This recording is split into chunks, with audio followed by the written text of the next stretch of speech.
I decided on a whim to join my local run club. A flyer on a lamppost in my neighborhood gave me the idea. A ragged thing nestled among the missing person posters, boasting that all paces were welcome, even absolute beginners, an optional gathering at a bar afterwards. It wasn't the kind of thing I'd normally be interested in. You see, I've been running for 2 decades now, placed among the first at a handful of smaller races. I'm fast, very fast, and that sort of training is usually a solitary endeavor. I arrived early, where a handful of people were gathered in a small plaza by the river. The run club's members chatted amongst themselves, old friends. I tried to look for any other person who was standing awkwardly to the side like I was, but there were none, even as more people arrived. I stuck out like a sore thumb, dressed in performance leggings and reflective gear, while everyone else practically wore flat-soled sneakers. I received glances from some of them, looking me up and down, hungrily devouring my embarrassment. Eventually a man took pity on me. He was dressed just like I was. Another person who actually took the lifestyle seriously. And honestly, he didn't look half bad. That's hard to pull off in a day-glow orange compression tank top. He introduced himself as James, the leader and organizer of the club. We chatted for a few minutes about races we've competed in, our pace time, and which shoes we favored. He told me he started the club after the random disappearances began happening in the area around last year. Turns out, people feel a lot safer running in a group rather than alone on the street. He'd gotten to make a lot of friends and explore the neighborhood, and he leaned in with a wink. He had gotten to meet some very interesting people. He turned around just in time to miss me blush to announce the warm-up stretches to the group. I was already planning our first date in my head as we worked through knee raises and quad extensions, and then it was time to run. We had gone over the route briefly, but I missed most of it. I had better things to think about anyway, like Dayglow James. I figured I'd just follow the crowd. That turned out to be quite difficult. After the first 2 blocks of running, I realized I was a block ahead of everyone else, even James. Hard to follow those who are behind you. I doubled back and slowed to a crawl to keep pace with the group. Runs taken at a slower pace were also important for training, I reminded myself, plus I'd be able to keep my breath steady enough to have a conversation with James. He had announced he would be staying towards the back of the group, to make sure no one got left behind. At first we took a route I was familiar with, a few minutes along the waterfront before turning in to run in the neighborhood. We passed a deli, the post office, a convenience store. We made a left down an unfamiliar street, one I hadn't seen before, despite living in the neighborhood for over 5 years. There was a dilapidated church on each corner, towering and decrepit and covered in vines, and the sidewalks had seen better days. "I don't think I've been this way before," I said to James. He nodded. "Not surprising," he said between breaths. "It's not exactly pretty here. I run this way because the streets are totally empty. Don't want to crowd a busy sidewalk." He was beautiful, his dark hair catching the subsiding light in just the right way. As we passed between the churches, I imagined my own church wedding with him. We were now passing warehouse after abandoned warehouse. The sun hung low in the sky, casting long shadows. I was beginning to see my exhalation in the air, and I zipped up my vest preemptively, bracing for the cold. No one was chatting anymore but James and I, all of them too out of breath. All that was audible was the thump of our shoes hitting the pavement. No cars, no other pedestrians. Our numbers sounded light. I looked around at the group. "James," I said, "I think we lost a few people." "Yeah, probably. Sometimes the newcomers give up part way through the run and turn back. Sometimes their pace is just too slow and they have to find the way on their own. You know how it is." "Oh," I said, "I thought you stayed at the back of the group, so everyone could keep up." He smiled. "You know how it is," he said again. Down the block, 2 large buildings on either side of the street grew larger as we approached them. The 2 old churches, but it was impossible we hadn't once turned since we started running in the industrial area. There was no way we could have been approaching them from the same way we initially had. Perhaps I was distracted. I accepted it and kept moving past the graffitied warehouses. "I live around here, you know," said James. "Yeah. In a warehouse? You could call it converted. You could call it illegal," he said, smiling. "Sounds like I couldn't call it cozy," I replied. He laughed. "No, you certainly couldn't. You know what the worst part of it is? It's really annoying to get food. No delivery options. Not any that suit our dietary restrictions. You train too, you must understand my pain." I smiled. "I know how it is." We fell silent and kept running.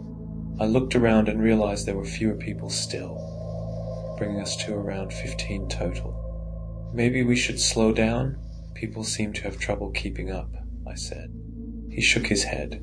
I understood. We could not possibly be going any slower. I felt a fondness for him. He was doing a service to the community by providing a safe space to run. If people couldn't actually run, that wasn't his fault. And yet, slowly we approached something looming in the distance. The 2 churches, again. Come to think of it, we had been going for at least 2 miles. If we really had been running in a straight line, we should by now have hit the highway underpass, about a mile inland from the river we came from. And yet it was nowhere in sight either, not even in the distance. "We passed these before," I said as we ran between the crumbling churches. "A lot of them in the area, I guess," he said. But something in the way he spoke gave me pause. His tone was no longer conversational. In fact, it sounded defensive, as if he knew exactly what I was talking about. I was in danger. The sun was nearly beneath the horizon behind us, the temperature dropping by the minute. For the first time, I looked closely at the other runners. I expected to find them out of breath, possibly even confused like I was. Instead, they ran urgently, intently.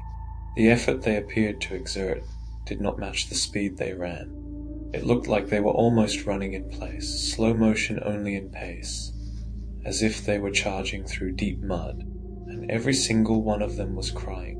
They looked far, far in the distance ahead of them with expressions of absolute terror on their faces, tears streaming down their cheeks. I tried to see what they were looking at, but there was nothing but warehouses. No underpass, no pedestrians, no cars, nothing. Perhaps it was a trick of the light, but the whites of their eyes looked darkened, giving the appearance that they were completely black. "What's going on?" I asked. "Keep going," whispered another runner. I looked to James. He smiled. "Keep going," he said too, "and stay with the group." "You'll be safe with the group," said another runner. I looked behind us. The sun had set, but the river we had come from was nowhere to be seen. Just miles of warehouses fading into the darkness. The few street lamps lining the sidewalk had flickered on, dousing us in a sodium orange glow, and there were even fewer runners than before still. I could count the lot of us on my hands. 8 people, creeping forward like encroaching sludge, yet running as if they were in a 100-meter sprint. I kept running at my slow pace, despite the alarm bells going off in my head. I just had to make it to the corner. 50 feet, 40 feet, 30 feet. I still stuck with the group until the last possible second. Then I hit a hard right and tried to turn down another desolate and unfamiliar street. Something caught my arm, one of the runners holding me firmly by the elbow, dragging me ahead as she sprinted straight ahead at a snail's pace. "You don't want to do that," she said. "Folks who turn off tend to lose their way." I kept running forward, again between the 2 churches, again past the warehouses, again over the broken sidewalks. I was also beginning to tear up, afraid and confused and wanting to go home. My smartwatch told me we had been running for over an hour, but had not logged any distance. I cursed myself for leaving my phone at home. Just 2 blocks later, the ivy-coated churches again. "They're getting closer together," said James in a happy sing-song. We're almost at the end. Our group was now just 5 runners, including James and I. Where I managed to gasp, I couldn't finish my sentence. "Maybe they got tired," said James lightly. At that, the fear cocooned my rib cage, and I felt a few tears fall down my cheek. I took a look over my shoulder, past the preternaturally slow runners, at the line of garages and warehouses behind us. The dark of night was encroaching, limiting the field of distance. Just at the boundary of my vision, something moved and writhed in the darkness in complete silence. It kept pace with us, ever so slowly, staying at the edge of where I could no longer see into the night. I could barely make out an outline. "Don't look back," said James. "We're so close." I would keep pace with the group. I would keep going straight. But there was no way I wasn't looking back. That thing in the shadows, whatever it was, sent a bolt of electricity up my spine. I had to know what was back there. Brief gleams from the sodium bulbs of the street lights illuminated small portions of the thing as it passed them. It looked metallic, or wet, or highly reflective. Standing about 7 feet tall and nearly as wide, it moved forward with a tangled mass of twitching, vine-like limbs. They swept out, reaching towards us, becoming momentarily visible in the light. It, too, looked like it should have been moving faster than it was. Tendrils reached out, stomped forward, but propelled it just inches at a time. To the side, the runner that had prevented me from turning slowed to a stop, and leaned forward, out of breath. As we ran further from her, the thing in the shadow grew closer. I could barely see, but when it reached her, the vines seemed to wrap around her, encasing and swallowing her. I screamed. It was just James and I then. "Keep going," he said. "Stay with me. You'll be okay." This whole time I had believed I'd be safe with others, not turning, slowing myself down to the speed of the crowd, to the point of aggravation and insanity. And now I was running alone with a stranger, in the middle of nowhere, while being chased by something not of this world. "Is it yours?" I asked him. He nodded. "I'm sorry," he said. "You do seem lovely." I acted against my better judgment by coming to the club in the first place. And I was doing it again now by listening to James, running at a crawl. I looked back once more at what was behind me. It was drawing closer now, no doubt about it. Yet it was still barely visible, the darkness creeping closer and concealing it. Soon we'd be encased in shadow, and it would reach me. I couldn't afford to keep going so slowly, so I sped up. I began to outpace James with ease, running further from the darkness behind us both. I felt him swipe for my arm, trying to pull me back. He missed. James called out after me, "Don't leave me. Please, He trailed off. For the first time, he sounded afraid. "Go faster," I called back to him. "I can't." One last glance back as I sprinted forward at only twice his speed. His expression was unreadable, devastated and afraid and angry and something else. "I'm starving," I heard him say. The darkness overtook him, and just before I turned back around, I could swear I saw tendrils slithering and constricting around him. I ran forward faster than ever, a push even for myself. The darkness fell further and further away as I continued down the block of warehouses. On the next corner were the churches again, growing closer and closer as I sprinted toward them. As soon as I passed between them, something shifted in the air.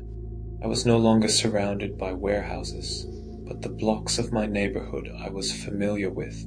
I was all alone on the abandoned residential street. I looked back, expecting to find darkness and warehouses, but I could see the river plaza we started from only a few short blocks away.